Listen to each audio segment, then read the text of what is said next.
आप जो बोल रहे हैं कांग्रेस के प्रवक्ता, मैं इनको भी एक बात कहना चाहता हूं। निश्चित तौर पे जो आपने कार्रवाई की है वो ठीक है, लेकिन मैं मेरे कुछ क्वेश्चन भी हैं कि पालघर में जो संतों की हत्या हुई है, उस हत्या को क्या किसी साजिश के तहत किया गया? दूसरा, पुलिस ने संतों को भीड़ से बचाया क्यों नहीं? तीसरा, आप कह रहे हैं एक फायर किया है, लेकिन वीडियो में एक भी फायर दिख नहीं रहा है। चौथा, हत्या के वक्त पर पुलिस वाले कितने लोग मौजूद थे वहां पर? ये तमाम क्वेश्चन हैं। इनमें से एक सबसे बड़ा क्वेश्चन ये है कि छोटी से छोटी घटना इस देश में कहीं हो जाए तो ये जो तथाकथित जो सेकुलर लोग हैं या जो अपने आप को सेकुलर कहते हैं, जो सभी एक सेकंड में अवार्ड वापस कर देते हैं, जिन्होंने मोब लिंचिंग शब्द इंट्रोड्यूस इस इंडिया में किया है, कोई भी छोटी बात होने पर ये डायरेक्टर, एक्टर और न जाने पढ़े लिखे लोग अवार्ड वापस करते हैं। संतों की निर्मम हत्या कर दी गई, इतनी दयनीय दशा में संतों की हत्या कर दी गई, वो लोग क्यों नहीं बोल रहे हैं? ऐसा लगता है क्या उनका जो स्पेशल बोलना है वो किसी एक पार्टी के अगेंस्ट अथवा एक व्यक्ति या एक धर्म के अगेंस्ट ही वो लोग बोलते हैं? दूसरी बात, ये जो कांग्रेस के प्रवक्ता बोल रहे हैं कि बिल्कुल होनी चाहिए, आप जो कह रहे हैं ये कोई उपकार नहीं है। शुरू में तो पेपरों में वहां पर सिर्फ ये कहकर छापा गया कि वहां 3 चोर पकड़े गए।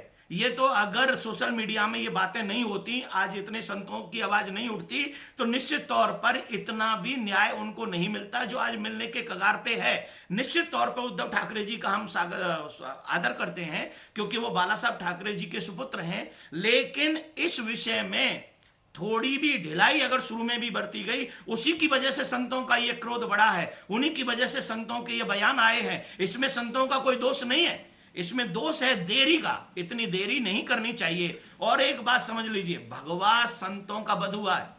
ये देश भगवा था, भगवा है और भगवा रहेगा। इसे कोई बदल नहीं सकता। इस देश में लाल सलाम नहीं चलेगा, इस देश में भगवा ही चलेगा। आप एक संत के तौर पर हैं या राजनीतिक पार्टी के प्रवक्ता के तौर पर, मुझे लगता है थोड़ा उस सीमा का आपको भी ध्यान रखना चाहिए, पहली चीज। दूसरा, मेरा सवाल आपसे ये है, आपकी नाराजगी किससे? अवार्ड वापस करने वालों से कि उन्होंने अवार्ड वापस नहीं किया, संतों की मृत्यु पर मोमबत्ती नहीं जलाई, नारा नहीं लगाया, ट्वीट नहीं किया, या आपकी नाराजगी सरकार और पुलिस से है कि पुलिस बचा नहीं पाई और सरकार ने कार्रवाई नहीं की, 2 दिन तक अखबार में छपता रहा कि चोर मारे गए? किससे आपकी असल में नाराजगी है? मेरी नाराजगी दोनों से है। मेरी नाराजगी दोनों से है। अगर आप न्यूज चैनल पे बैठे हैं रोहित जी, अगर आप एंकर हैं तो आपको सबको बताना पड़ेगा, आपको सारी न्यूज दिखानी पड़ेगी। आप अपना धर्म निभा रहे हैं, तो जो अवार्ड वापस करने वाले लोग हैं उनको भी सभी के लिए, भारत के नागरिकों के लिए आवाज उठानी चाहिए। वो एक व्यक्ति, एक विशेष समुदाय के लिए नहीं आवाज उठाएंगे। ये उनका न्याय होना चाहिए कि वो सभी के लिए है। और दूसरी बात, आपने कहा मैं किसी पार्टी का प्रवक्ता नहीं, मैं अपने धर्म का प्रवक्ता हूं और मैं ये चाहता हूं कि मेरे धर्म से जुड़े हुए साधु संतों की जो निर्मम हत्या हुई है वो सनातन की हत्या है, वो मानवता की हत्या है। और जितनी जल्दी जस्टिस मिलना चाहिए था उतना ऑलरेडी विलंब हो चुका है। ठीक है नारायण गिरी जी, इससे पहले मैं वापस जवाब लूं सापड़ा जी से, आप कुछ कहना चाह रहे हैं? जूना अखाड़े के आप प्रवक्ता हैं, अभी हमने आचार्य महामंडलेश्वर को सुना, वो कह रहे हैं कि नहीं सरकार काम तो ठीक दिशा में कर रही है, ये भी जानते हैं कि समय लगता है, तो फिर नाराजगी किस बात की है? हमारी नाराजगी इस बात पर है कि देखिए कि मुख्यमंत्री कोई न्यायाधीश नहीं है, गृह मंत्री कोई न्यायाधीश नहीं है, वो उटपटांग बातें कर रहे हैं। वो ये कह रहे हैं कि ये हिंदू थे या मुसलमान थे, इसके विषय तो इस विषय में हम बात ही नहीं कर रहे हैं।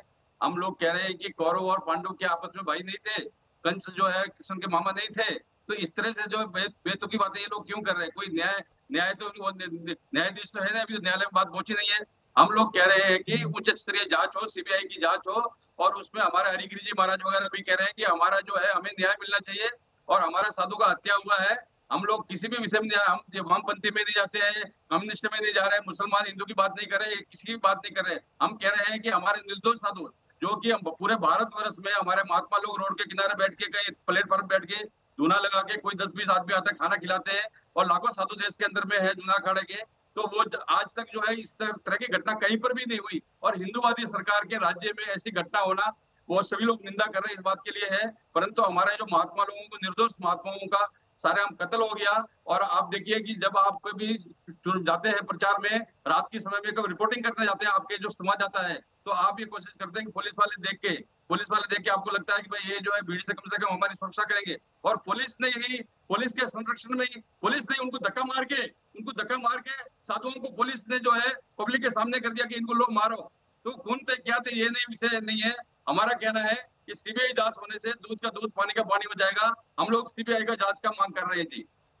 जी चरण सिंह सापड़ा, रोहित जी, सीबीआई जांच कराएगी राज्य सरकार?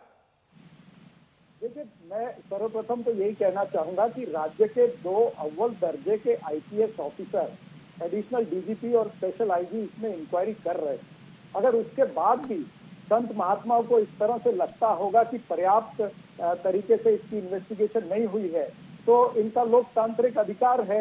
ये केंद्र की सरकार को कह सकते हैं कि भाई सीबीआई को ये केस दिया जाए। हम लोग लोकतंत्र के अंदर सब कुछ जायज है। केंद्र सरकार के पास जाएंगे, वो सीबीआई जांच करवाएंगे जी।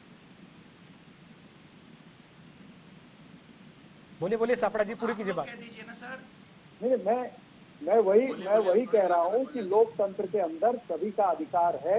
अगर संत महात्मा जी को ये लगता होगा कि राज्य की पुलिस जो है, राज्य के आईपीएस ऑफिसर जो है, वो ठीक तरह से इन्वेस्टिगेशन नहीं किया उन्होंने या नहीं कर रहे हैं, तो ये निश्चित रूप से केंद्र सरकार के पास जा सकते हैं ये आग्रह करने के लिए कि भाई ये केस सीबीआई ले ले।